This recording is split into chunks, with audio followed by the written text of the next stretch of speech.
उस समय राजा बलि को मैया लक्ष्मी कह रही है, सुनो, देना है तो तुम्हारे गार्ड को दे दो, जो दरवाजा में गार्ड है उसी को लूंगी, बाकी मुझे कुछ नहीं चाहिए। कहे गार्ड को क्या करोगी तुम? बलि तुमको मालूम नहीं है मैं कौन हूं? बोले अरे ये मेरा नारायण है जिसको तुम आज भरमा करके लाए हो, और इसीलिए तो मैं भेष छुपा करके आई थी। बोले अपने नारायण को लक्ष्मी मैया ले गई। बोलिए लक्ष्मी नारायण भगवान की जय। आज इस प्रकार से बलि राजा की कथा बताए सज्जनों। भगवान ने सत्यव्रत राजा के लिए सुंदर मत्स्य अवतार धारण किया, मछली का अवतार लिया भगवान राजा सत्यव्रत के ऊपर कृपा करने के लिए। सत्यव्रत नाम का एक राजा था जो मन में संकल्प लिया कि मैं सदा सत्य ही बोलूंगा। व्रत माने होता है संकल्प। व्रत का एक अर्थ है संकल्प लेना। तो इस राजा का नाम है सत्यव्रत। मन में संकल्प लिए थे कि मैं सदा सत्य ही बोलूंगा, झूठ कभी नहीं बोलूंगा। सत्य से बढ़कर के इस दुनिया में कोई चीज नहीं है। सत्य क्या है? एक भगवान का रूप है। सत्य भगवान का रूप माना गया है। मैं आपको एक दिन संकेत किया था कथा में, व्यास नारायण ने भागवत बनाया तो कोई देवता का वंदन नहीं किया। सर्वप्रथम मंगलाचरण में तो विरह रूपी श्लोक लिखा, और जब वंदना किया प्रथम स्कंद में तो यही वंदना किया अंत में, सत्यम परम धीमहि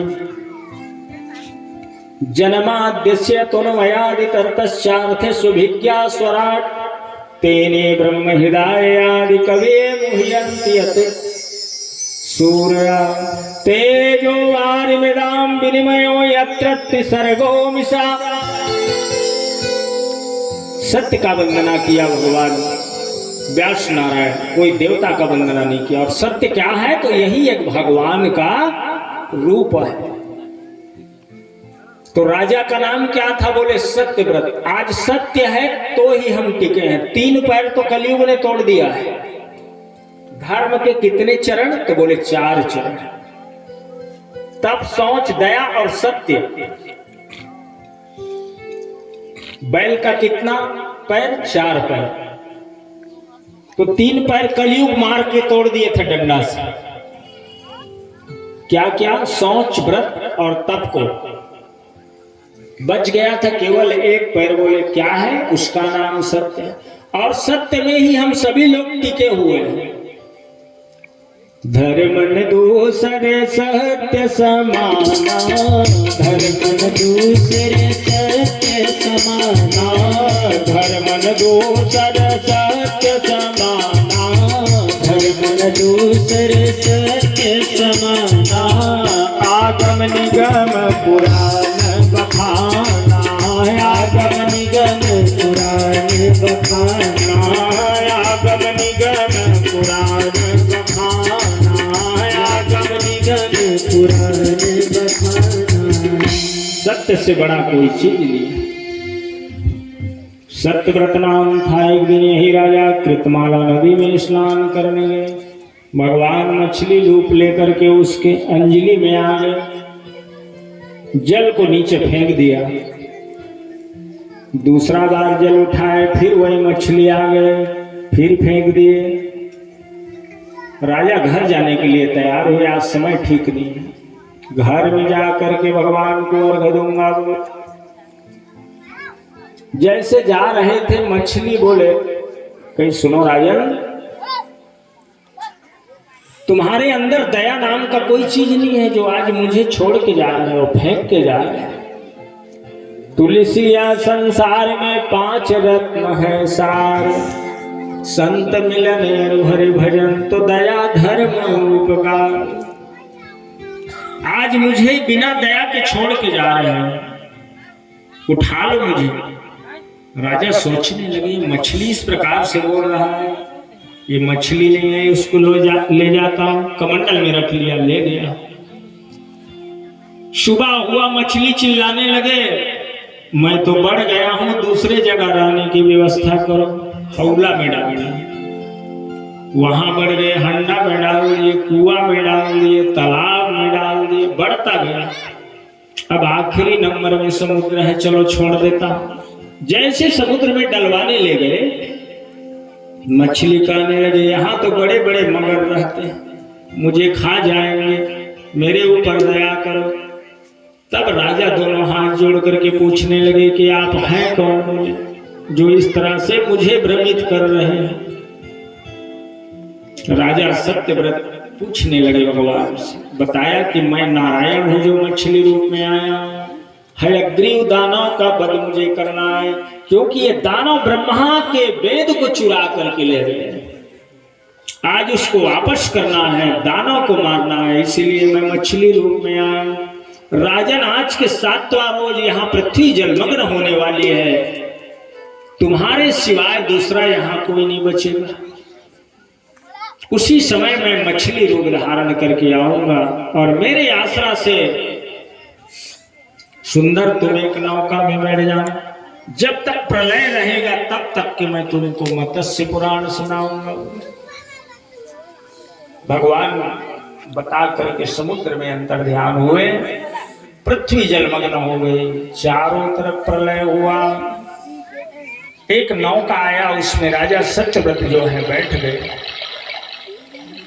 भगवान मत्स्य आए और उस नौका को अपने सहारे से चलाने लगे और सुंदर मत्स्य पुराण का उपदेश दिया। वही राजा अगले मनवंतर में जो है सूर्यवंश में जो है प्रवेश किए। भगवान सूर्य में जाकर के समाहित हुआ और यहां से सूर्यवंश का प्रारंभ हुआ।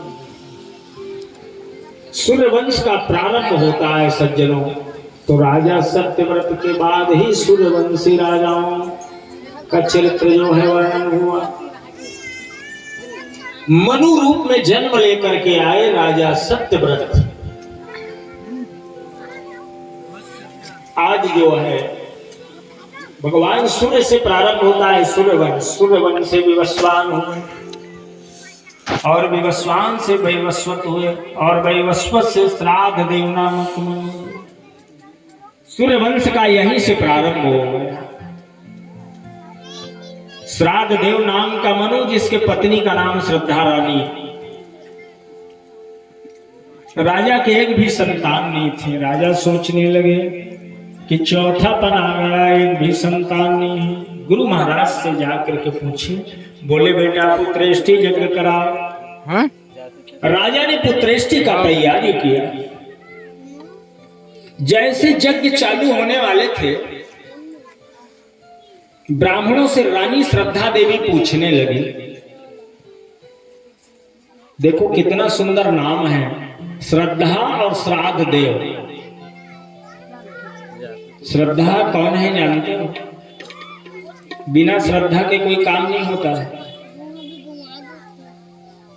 1 साल तक के श्रद्धा बना था, तो आज भागवत कथा है यहाँ।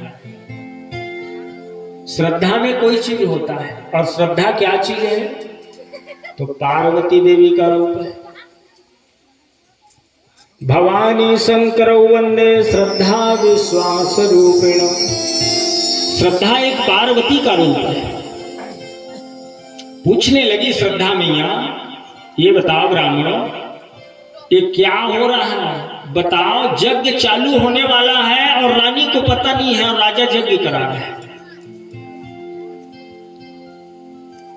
सुनो देवी, पुत्र के लिए पुत्रेष्टि यज्ञ हो रहा है, राजा करा रहा है। रानी कहे अभी तक मुझे राजा नहीं पूछे। सुनो, नहीं पूछे हैं इसलिए मैं तुमको कह रही हूं, मुझे पुत्र नहीं चाहिए, मुझे तो पुत्री चाहिए। बोले रानी का मन है लड़की और राजा का मन है लड़का। कहे सुनो मैया, लोग तो बेटा चाहते हैं, तुम कैसे बेटी चाह रही हो? कहे बेटी मुझे बहुत प्रिय है, क्योंकि बेटी हो जाएगी तो घर के काम काज संभालेगी, बेटा हो जाएगा वो तो बाप के बस में हो जाएगा। बेटी मैया को प्रिय है और बेटा पिता को प्रिय है कि नहीं? बेटा हो गया है तो पप्पू पिंटू चिंटू चूमते हैं गाल में और उठा के ले जाते हैं, और बेटी है तो नहीं ले जाते हैं। तो बेटी जो है माता को प्रिय है और बेटा जो है पिता को प्रिय है, क्योंकि माता के काम को बेटी करती है, पिता के काम बेटा करता है। आज मुझे पता नहीं है, मुझे लड़की चाहिए बोले, अगर लड़की होगा तो ज्यादा पैसा दूंगी, नहीं तो दक्षिणा काट दूंगी बोले। ब्राह्मण लोग बोले हमको क्या करना है, लड़की हो या लड़का, पैसा ज्यादा लेना है, चलो वैसा ही संकल्प हम करेंगे। सुनिए एक बात, ये ध्यान देने वाली बात है, कभी भी घर में कुछ भी कराइए अपने पत्नी से सलाह लो कि मैं अमुक कार्य कर रहा हूं, बिना बताए कार्य नहीं करना चाहिए, नहीं तो फिर धोखा खा लो। पत्नी की सलाह लिए बिना कुछ भी करोगे तो पत्नी फिर गाल फुलाए वो झगड़ा कर देगी। पहले पूछ लो और उसको कहीं बढ़ा दिए ना कि अमुक चीज हम कर रहे हैं, तुम्हारे लिए सोना ला रहे हैं, अरे कितना प्रसन्न हो जाएगी वो, पूछना क्या है। और मैं नहीं कह रहा हूं, हमारा शास्त्र यही कहता है, जिस दिन से तुम बंधन में आ गए, गृहस्थ में आ गए, तीर्थ व्रतोद्यापन यज्ञ दानम मया सह त्वं यदि कांत कुर्या वामांगयामि तदा त्वदीयं जगाद कन्या प्रथमं कुमारी। तीर्थ जाओ, पत्नी को साथ में ले जाइए, पूजा पाठ कराओ, साथ में बिठा के करो, व्रत उपवास दान पुण्य करना है, पत्नी को साथ में लेकर के करो, तभी दान सार्थक है। तो पत्नी हर जगह अधिकारी है पुरुष के लिए। और राजा आज सलाह नहीं लिए, बिना सलाह लिए कुछ काम नहीं करना चाहिए, इससे यज्ञ सफल नहीं होता। इसके विषय में मैं राजा मनु का एक कथा मानस में उदाहरण दे रहा हूं। राजा मनु और देवी शत्रुपा 23,000 वर्ष तक के नैमिषारण्य में दोनों भगवान को पाने के लिए जप रहे थे। पहले आया मनु के पास, बेटा वरदान मांगो बोल। अलग जगह में रानी है और अलग जगह में राजा है। तो राजा वरदान मांग लिए, तेरे समान बेटा चाहिए, चाहो तुम्हें समान सुख। भगवान कहे चलो एवं मस्त बोल। अब चले गए रानी के पास। सज्जनों, रानी को यह पता नहीं है कि राजा कौन सा वरदान मंगा है क्या? धर्म संकट में पड़ गया कि अगर अलग कामना मैं करता हूं तो हमारा जो है संकल्प पूरा नहीं